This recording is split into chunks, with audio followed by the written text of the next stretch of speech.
My job is pretty easy this afternoon. I'm going to introduce our next speaker, Mark Kolesar. And I can tell you it's easy because I've worked with Mark over the last couple of years, and I've just found him to be a tremendously knowledgeable source of information. In English, we usually talk about depth of knowledge when we want to say someone really has a lot of knowledge. But what's really impressed me about Mark is it's really geographic breadth of his knowledge. Not only is he knowledgeable about Alberta, where he was a commissioner, the vice chair, and the chair over a period of more than a decade with the PUC up in Alberta, but also just talking to him, his level of knowledge about things in the Midwest in the United States is, again, equally deep and equally broad. So without any further introduction, it's just very much my pleasure to present Mark Kolesar, and he's going to be talking about large load additions to the grid, what a lot of people might call the data center problem. So let me turn this over to Mark. Thank you very much, Doug, and aloha to you all. I have exactly 15 minutes to give you a gargle at the fountain of knowledge with respect to the complexities of adding large load. And what I'm going to specifically talk to is not the technical or engineering aspects of adding large load, but more the questions of large load rating, large load tariffs, large load policy. So let's jump right in there. I believe my slides are up. Yes, they are. So anyway, let's talk about what do we mean when we say large load. What do we think a large load is? And it's interesting that there's kind of a couple of markets for large load. But before I talk about that, let's talk about what a really large load actually means. We often talk about the data center problem. Doug talked about it. How much load do you think a full-scale data center might ultimately use at peak? Does anybody have any idea what that looks like? Would you be surprised that it could exceed 200 megawatts? What about hydrogen electrolyzers? We're all talking about making a move to hydrogen. Well, you need to be able to produce it. A hydrogen electrolyzer can use in excess of 200 megawatts at peak. What about a crypto mine? We've all heard about crypto mining. Crypto mining can use in excess of 100 megawatts. And of course, something like an arc furnace. Anybody know what that is? If you want to melt steel, if you want to make steel, that's what you do. Again, in excess of 200 megawatts at peak. So let's try and give that some kind of context. Does anybody know which state in the U.S. had the highest peak load in 2025? Anybody? Anybody? I feel like that guy from the Ferris Bueller movie. Anyone? Anyone? Texas. Did you have any idea how much it was? 85 gigawatts, or in excess of 85,000 megawatts. Does anybody, there's got to be somebody here who knows what the most recent peak load on the island of Maui was? Do you have any idea what the peak load is here? It was 205 megawatts. So when you talk about large load, it's large load relative to the capacity of the utility. And so large load changes depending on what the specific context is. Large load also changes when you start taking into account, is it going to be connected at the distribution level? Is it going to be connected at the transmission level? What kind of voltage do they want? What kind of capacity do you have at your substations? What kind of feeder capacity? All of those things have to be taken into account when you start thinking about how am I going to integrate large load. Now let's go back to what's the large load market look like? Well, I like to think of it as an active market and a passive one. There are a number of states that have economic development incentive plans. They're actually trying to attract large load. And I just put a list on the slide of the states that are currently trying to attract large load, and you'll see that Texas is there. Adding 200 megawatts in Texas is not a big deal. Adding 10 megawatts on Maui is a big deal. So it makes a difference with respect to context. And what we're seeing in a lot of states is trying to prepare for the potential that you're going to start seeing more and more demands for large load. There's quite a number of states that are currently looking at what the rules for interconnection should be, what kind of tariffs should we have, what should the obligations of the utility be, what should the customer requirements be. And I just put a note at the bottom of the slide. You can go and look at some information with respect to that. And while I'm saying that, if anybody wants a copy of these, you can get in touch with me. I'll be happy to send them to you. So there's a bunch of things you got to think about when you decide, how do I want to tariff large load? And there's a whole list of them here. I'm not going to walk through them here. I'm going to walk through them one by one, so we'll automatically slip to the next slide. First thing is eligibility. So who gets to have the tariff and who does not? When you're looking at something like an economic development incentive, you're usually looking at a unique rate class. And when I say a unique rate class, a customer-specific contract that is unique to that large load that you want to attract. Now, some utilities have got a defined tariff, but if Microsoft comes knocking at your door and they want to add large load, you're likely going to have a very specific contract. And a very specific contract is still a tariff. It still has to be approved. You have to get regulatory approval for the nature of that specific contract. So you got to figure out what's your eligibility, and it may be based on load type. So for example, I noted in the previous slide, one of the states that's going after large loads is Indiana. The governor of Indiana wants to attract data centers.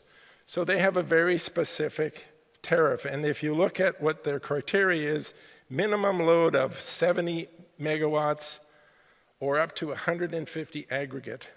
So they're obviously planning for significantly large loads. But if you look at a place like Alabama, the minimum requirement's only 1 megawatt. So depending on what your context is, the nature of your tariff is going to change. So it might be based on the type of load we specifically want to attract, data centers, or it may be based on the minimum amount of load. Next thing is contract term. You got to figure out what your contract term is. The point of the contract term is you need enough time to recover your cost of implementation. The utility is going to incur costs. And as you incur those costs, you need a contract that gives you enough time that you have a reasonable opportunity to recover those upfront costs. So if you have a short duration, your risk goes up, and you likely want to cover as much of the cost of implementation upfront as you can. And so you would require things like contributions in aid of construction, if people know what that is. The longer the duration, the lower the risk. And so what we're actually seeing is that although initially contract terms were actually quite short, some as short as 3 years, we're actually seeing more long contract terms, because long contract terms give you the opportunity to do things like load ramping, which I will speak to, being more strategic with respect to what are the discounts that I'm going to give. So I may give you pretty good discounts up front for your first few years, and as time goes on, I'm going to ratchet those discounts down because I want to recover my costs over the length of that contract term. So contract terms are getting longer, some as long as 20 years now. Next thing, avoid unreasonable shifting of costs to other customers. That's kind of a number one rule in utility regulation. He or she who causes a cost should pay for that cost. So this now becomes the purview of engineering economics, which I used to do in my early days, trying to decide exactly what are the costs caused by the fact I'm going to bring this large load into my grid. And so you do what's called a but-for analysis. But for this large load entering my grid, what would my cost be? And you want to figure out what that differential is. And I won't get into the details of how that's done, but basically your tariff should be designed to recover whatever costs are caused by that large load. What some jurisdictions are doing is actually requiring a ratepayer impact measure to be calculated. How will the addition of this load potentially affect other ratepayers, other rate classes? And usually where you have an economic development incentive program, there's generally a requirement that some sort of a ratepayer impact assessment be done to ensure that you safeguard other ratepayers from having to subsidize the costs of this large load. However, also where you have a economic development incentive, periodically there will be an allowance for some cross-subsidization. Some of the costs may be ultimately recoverable from other ratepayers, particularly if there's an assumption that there's a broader economic advantage to the addition of this large load. And that really comes down to, in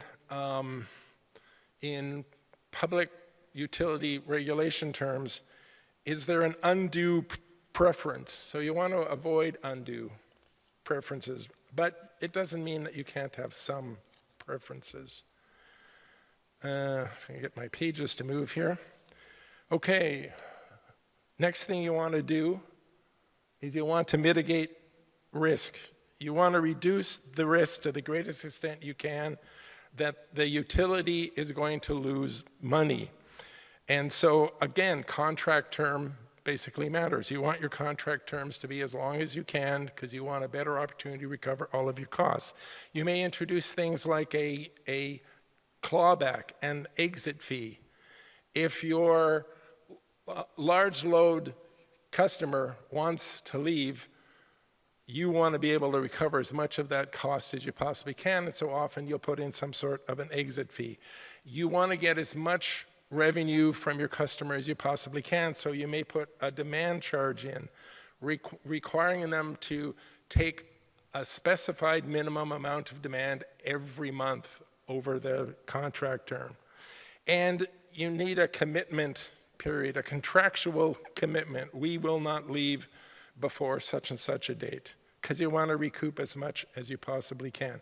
And the whole objective is to protect other customers from the potential that the utility is going to lose money, which raises an interesting question, which I don't have time to go into.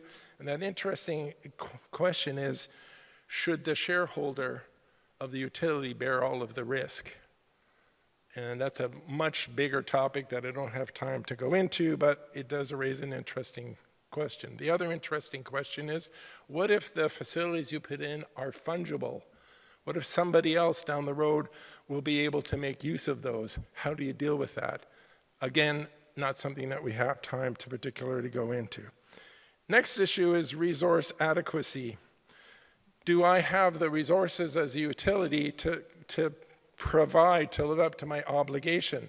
And there's some things that you can build into your contract to try to make sure that you do have adequate resources. You can make the service interruptible. So you have an opportunity to say, look, when these conditions exist, I'm no longer required to serve you for a certain period of time. The other thing you can do, especially on a long contract, is you can gradually ramp up the amount of load